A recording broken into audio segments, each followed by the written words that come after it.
So we're in Kings, 1 Kings 4.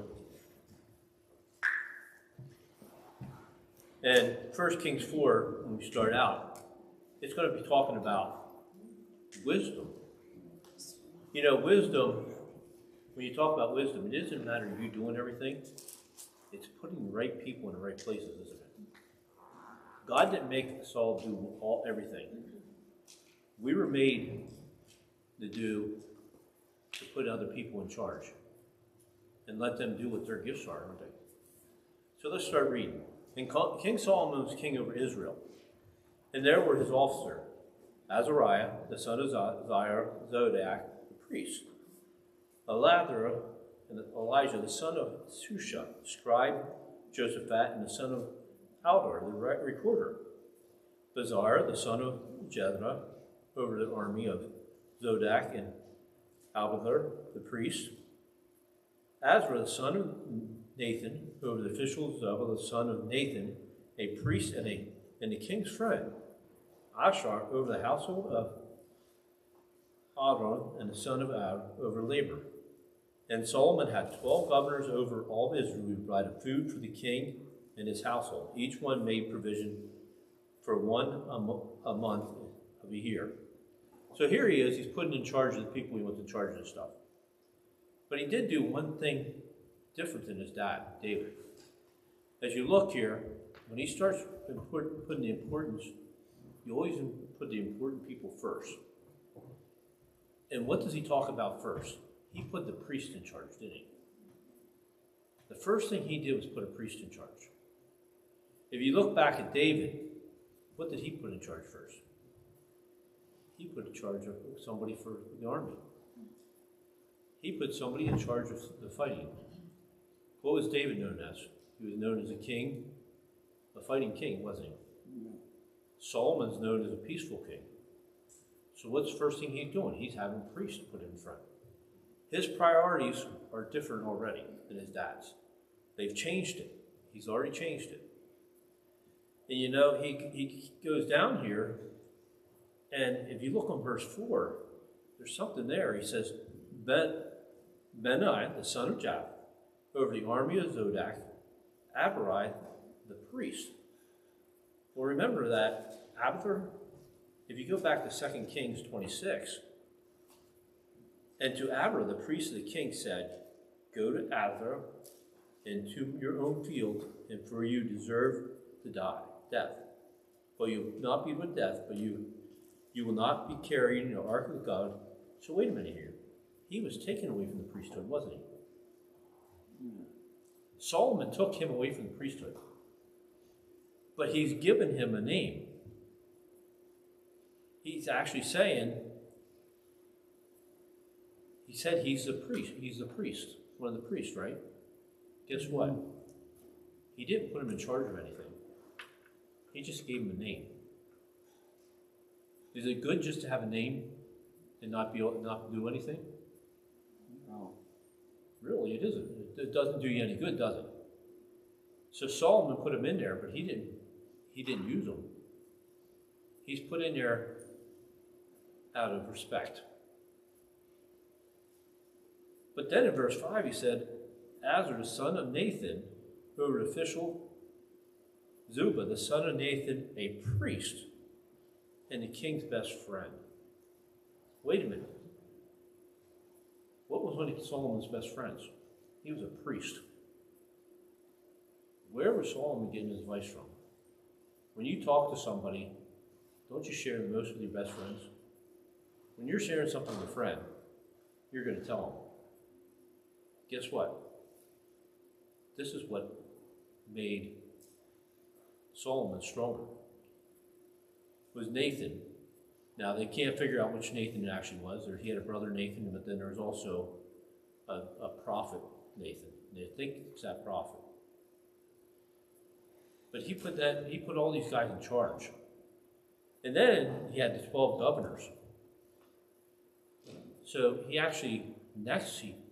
puts governors in charge of each month, providing food. And he says there, these are the names of the names. Ben-Hur in the mountain of Ephraim, Well, we've heard a lot about Ben-Hur. Ben Decker and Mazah, Shena, Beshana, and Eleanor Beth Hannah, Ben Hazad, and Abra. To him belongs Garish and all the land of Hepher.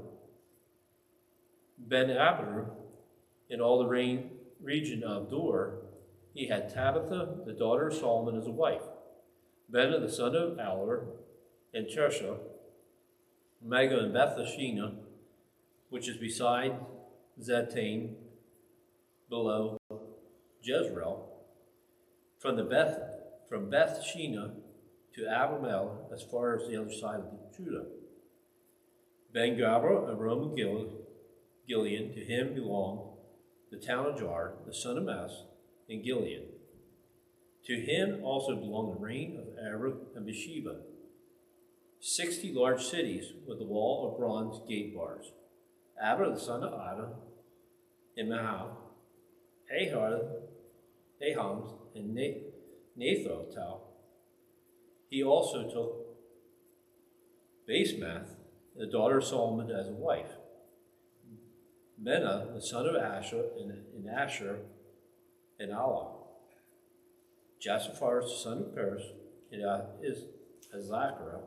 Shaman, the son of Eliah, and Benjamin.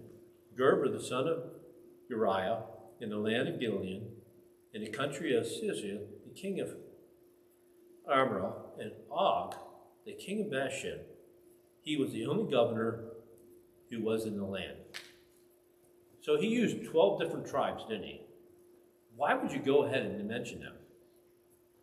Most of the time, you don't mention stuff like that, do you? You know, Solomon, he knew the benefit of having people and how to recognize them. So he made sure this was put as an important thing. You know, some of the people who do stuff behind the scenes are just as important as the ones that don't.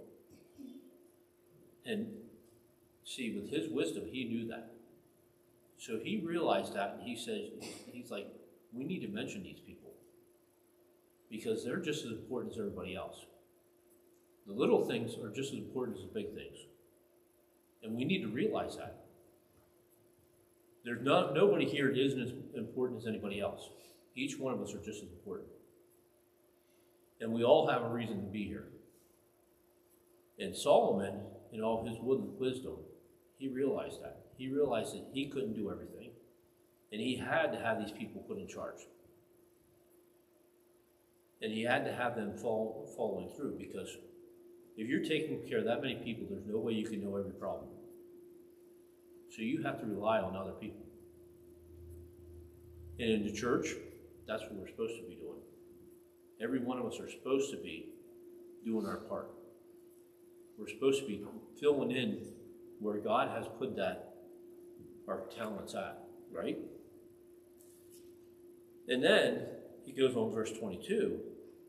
Judah and Israel were as enormous as the sands of the seas in multitudes, eating and drinking and rejoicing. So Solomon reigned all over the kingdom, from the river to the land of Palestine, as far as Egypt, as the border of Egypt. They brought tribes and served Solomon all the days of his life.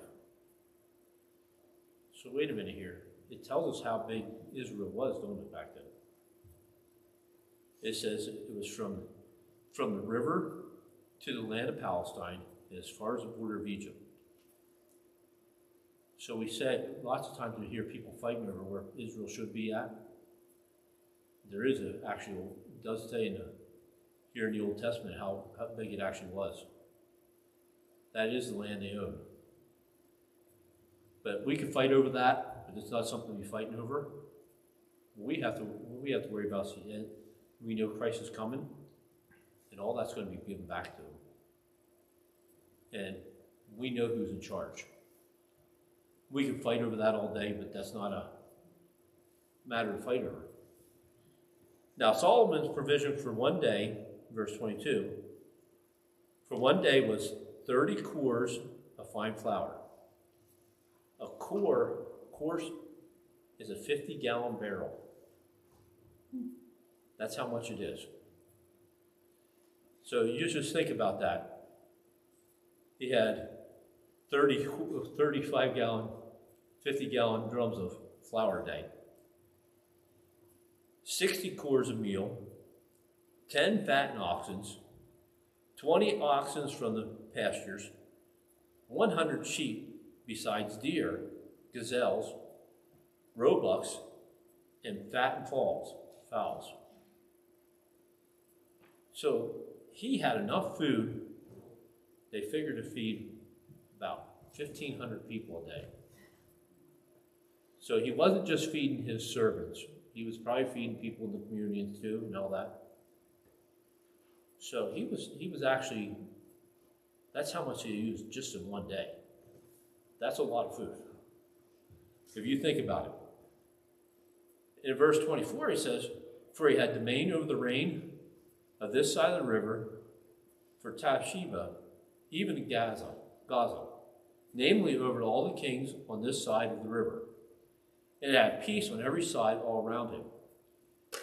And Judah and Israel dwell safely, each man under his own vine and his own fig tree, from Dan as far as Beersheba, all the days of Solomon." So wait a minute here, all the people were, because he says here in verse 25, and he says, "And under his vine and his fig trees, each man was under it." They were at peace. They weren't afraid. They weren't at war. People were willing to go out, do stuff. They weren't at fear, so they could go out and just live a regular life. So you could go out and lay underneath your fig tree, you didn't have to worry about anything. Or go out in your vineyard and stand. You know, sometimes when they were under war, you didn't do that kind of stuff. So he had a peace. Everybody had a peace of their mind back then. When he was reigning, he did. But then here's where he starts going wrong. Because it says in verse 26, "Solomon had 40,000 stalls of horses for his chariots and 12,000 horsemen." Why would that be wrong? If you remember, back in Deuteronomy 17, 16,